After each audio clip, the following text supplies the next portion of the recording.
I still remember the first self-improvement book I ever read. The 7 Habits of Highly Effective People. I picked it up at the beginning of COVID during my junior year of high school. It was a time of loneliness, boredom, and stagnation. I felt lonely because I couldn't see my friends physically, forced instead to connect over video games for hours more than I already did before the pandemic. The boredom seemed to fill the air, almost choking me as I sat through endless Zoom classes and YouTube rabbit holes. But worst of all was the stagnation. The feeling I wasn't going anywhere with my life and perhaps never would. Self-improvement became my sanctuary. I came across the 7 Habits of Highly Effective People on a YouTube binge and was hooked. The book promised connection, engagement, and growth. I finished it in 3 days and was hungry for more. So I read How to Win Friends and Influence People, then Deep Work, then Atomic Habits. It felt amazing. Like I was a chick finally able to take its first flight. I stopped slumping while I walked, instead getting a spring in my step. Waking up in the morning, I didn't need to immediately douse myself with coffee. I radiated positivity. It happened slowly, almost imperceptibly. First, I began creating deep work hours, time between 7 and 11 a.m. for ironclad concentration. My parents or brother would knock on the door saying they wanted to come in, and I would respond, "Sorry, I'm doing deep work." I didn't learn until later. They simply wanted to see me before I left for college. That summer, my family and I took a trip to the Adirondacks. I'm in nature, surrounded by birds chirping, leaves rustling, and what do? I'm like, "Hey mom, you know how important it is to optimize your morning routine?" They described this experience to me later as a pain in the ass. Once I got to college, I applied every productivity, habit, and relationship tip I learned to do as much as possible. I juggled a YouTube channel, a blog, a podcast, 4 clubs, a girlfriend, and schoolwork simultaneously. I was in a race. For what? I don't know. I just kept running because secretly I was terrified that if I stopped for even a moment, I would topple down like a Jenga tower and return to the person that I was in high school. One day, I woke up and I couldn't get out of bed. The feelings of restlessness and anxiety from doing so much work had caught up to me. So many things were bouncing in my head at once. I felt paralyzed. My girlfriend texted me on my phone and said, "We need to talk." That day, she almost broke up with me because I wasn't present in the relationship. It was the slap in the face that I needed to realize. Self-improvement was hurting me. I had become so obsessed with self-improvement, I'd forgotten the reason I started in the first place: to better follow my values. I was doing self-improvement for the sake of self-improvement. In the process, I had estranged myself from my relationships, burned myself out, and was left thinking, what's next?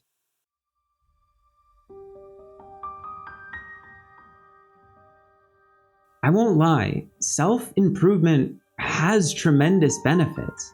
I genuinely grew in many ways from my self-improvement journey.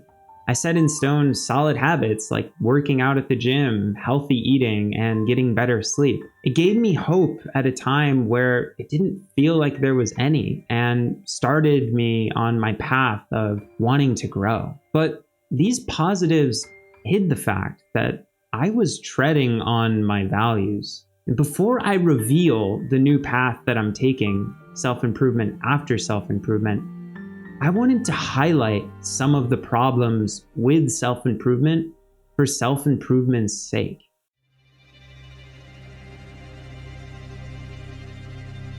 The first problem of self-improvement is that at its core, it's a business that sells hope.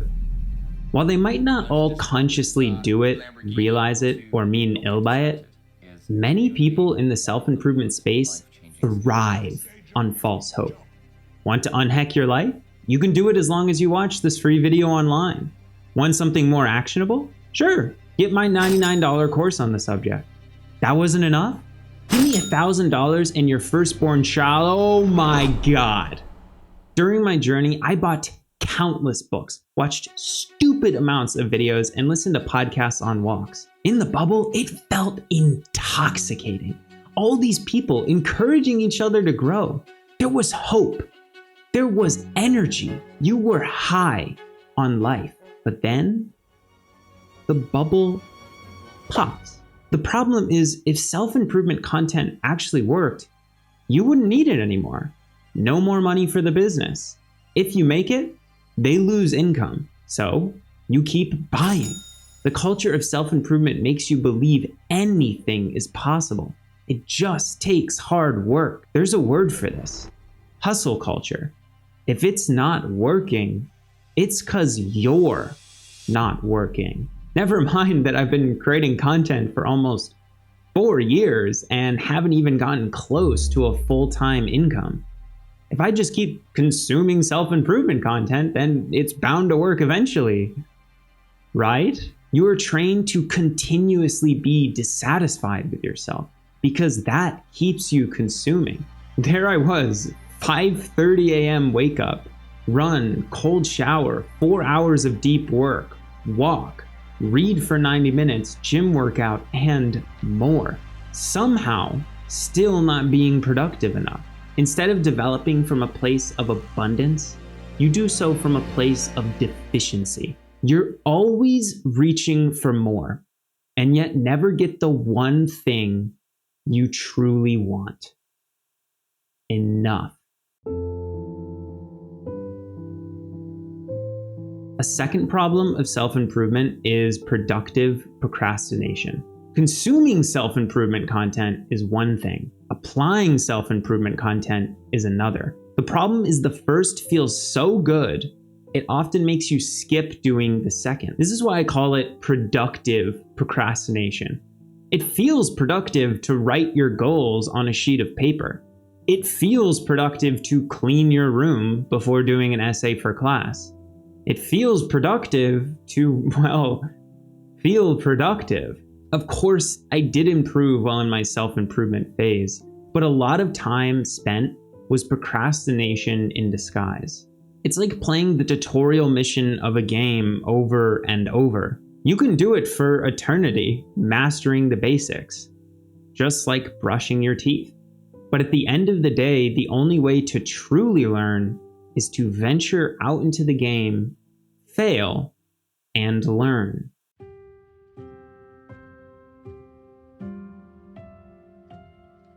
The third problem with self-improvement is meaninglessness. When self-improvement is done for the sake of self-improvement, it loses meaning. We're getting healthier, but what for? We're getting better at focusing, but what for? We're becoming more charismatic, but what for?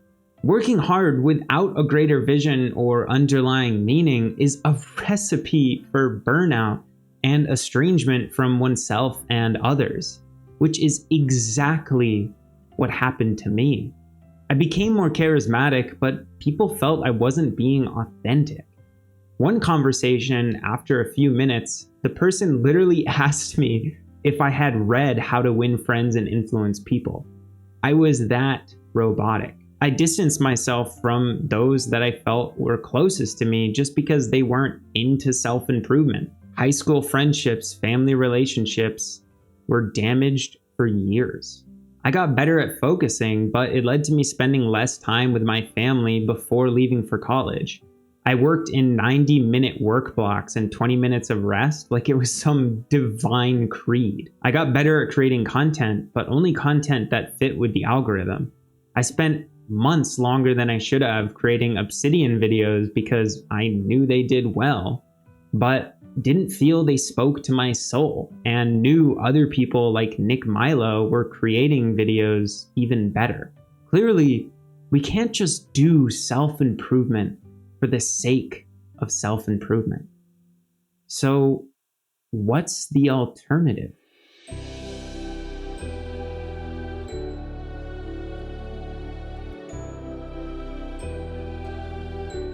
Self-improvement must be rooted in something deeper, more primordial, more, dare I say, wise.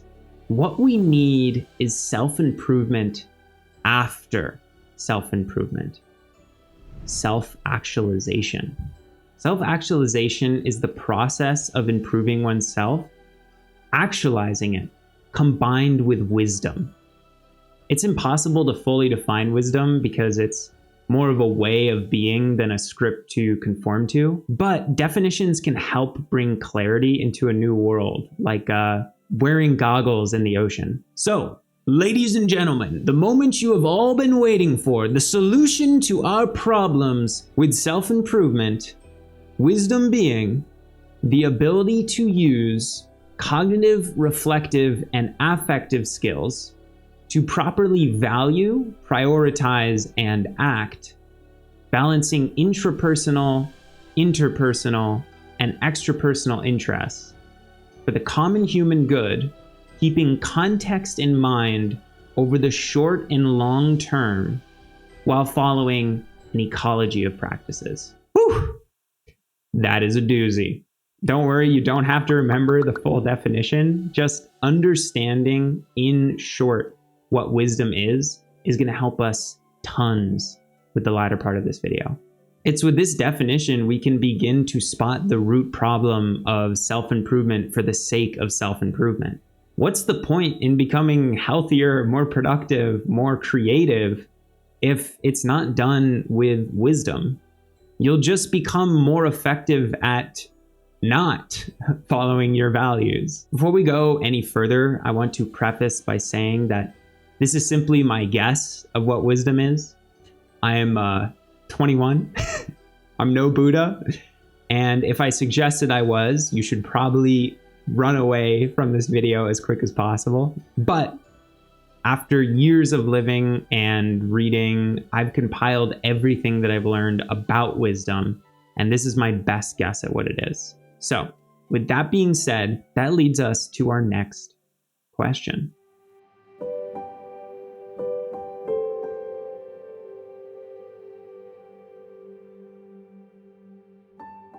Wisdom is working smarter, not harder. It's not about putting in 80-hour weeks.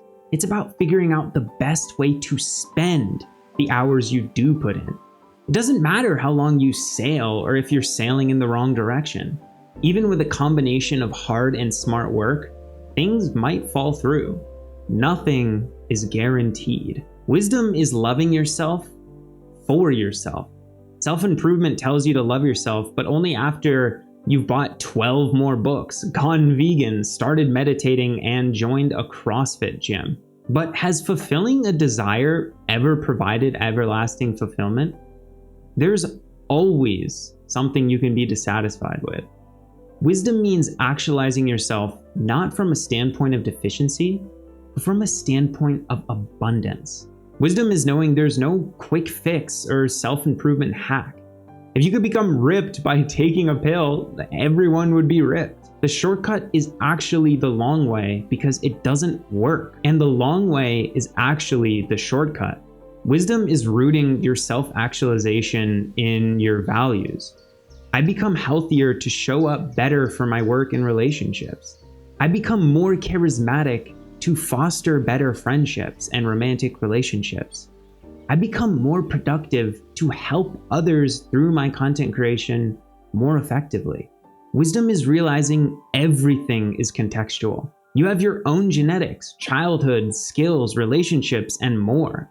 Everyone perceives the world in their own way, as if they're wearing their own tinted glasses.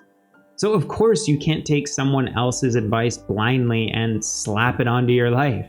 There are a bajillion ways to solve a problem. Wisdom is adapting all advice through the lens of your unique life context. Wisdom is noticing the difference between productivity and productive procrastination. Consuming content on self-improvement is one thing. Actionalizing it is another. Wisdom is recognizing the difference between the two and prioritizing the second. It's better to read one self-improvement book deeply than gorge on 50 like it was a McDonald's Big Mac. Wisdom is not turning self-improvement into a dogma. Self-improvement is just one of many things that you could be interested in. It's not a moral failing if someone isn't as into it as you are. Don't try and force them to. You'll find people paradoxically will get more into self-improvement when you don't parrot to them why they should, but rather just serve as an example. Wisdom is realizing progress often means taking one step forward to go 2 steps back. It's impossible to improve constantly. Having that mindset is exhausting.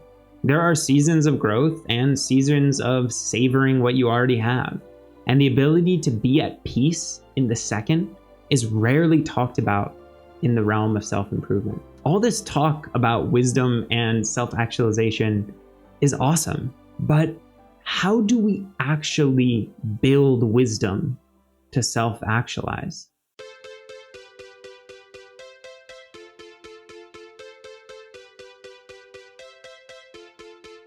All this talk about wisdom is great, but if we can't translate it into action, what's the point? We're like an obese doctor who tells their patients to eat healthily, but then goes home and engorges themselves on ramen noodles and ice cream. As mentioned earlier, I can't give prescriptive facts about what it means to be wise, because following advice dogmatically is the essence of foolishness. Instead, building wisdom is all about integrating an ecology of practices which check and balance each other. It's not about just doing meditation or just following stoicism. It's about integrating everything that you find value in together. Here are those practices. The meta triforce of wisdom is this: experience, reflect, iterate. Part of this comes on the day-to-day, but I personally like to make it more conscious by doing daily, weekly, monthly, quarterly, and yearly reviews. As you experience and reflect more, you'll uncover your values. But the work isn't done there, because as you change, your values will change. It's a never-ending cycle. Become curious and open-minded. Value questioning everything, especially the most obvious things. Question this video. Be open to changing your most deeply entrenched beliefs. Get mass experience. Don't consume from just one teacher or topic. Vary your information diet. Consume from pop science, research articles, podcasts, books, more. Study Eastern and Western conceptions of wisdom. Don't stick to just one philosophical tradition or spiritual tradition. Try many. Involve others in your wisdom journey. Surround yourself with people who make you think differently, not who just affirm what you already believe. Study wise people, those who you know and those who are dead, like Marcus Aurelius, Lao Tzu, and the Buddha. Study fools. Learn from others' mistakes so you don't have to make them yourself. Look for self-deception in others first. After all, it's much more fun to judge other people for their messy life than look at your own. Then try and spot self-deception in yourself. It starts with yourself. In The Great Learning, Confucius has this beautiful quote, which I want to read out. If you want to love on a worldwide level, you first have to love your own state. If you want to love your own state, you first have to love your own family. If you want to love your own family, you first have to love yourself. Self-love is the root of building love in the world. Build your cognitive, reflective, and affective skills. Obviously, you shouldn't try and do all of these at once. My suggestion is to pick one or two and focus on building those. Then integrate more practices in your life as it feels natural. I wish I could tell you if you applied everything in this video, you would become wise, float into the air glowing as a new Buddha of the modern era. But I would be lying. The reality is, wise people don't feel wise because they're constantly questioning if they're making the wise decision. But that's the very thing that makes them wise. Doing all these things and more, you can learn to entrench your self-improvement in wisdom. Self-actualization. Self-improvement shouldn't be done for self-improvement's sake. It should be rooted in something deeper, more primordial, in wisdom. If I had realized this when going through my self-improvement journey years earlier, I might have avoided a lot of the suffering that I had. But as I self-actualize more and more, I feel nothing but sympathy for my past self. He had good intentions, but now I have more self-actualizing to do. So if you'll excuse me, I'm gonna go have some more of my wisdom soufflé.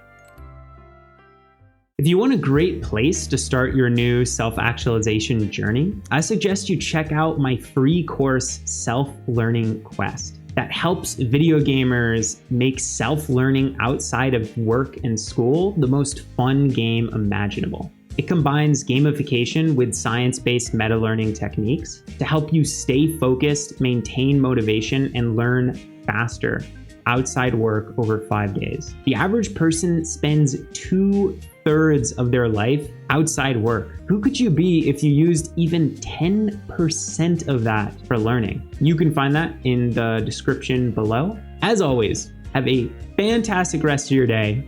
Eat some peanut butter, and bye-bye.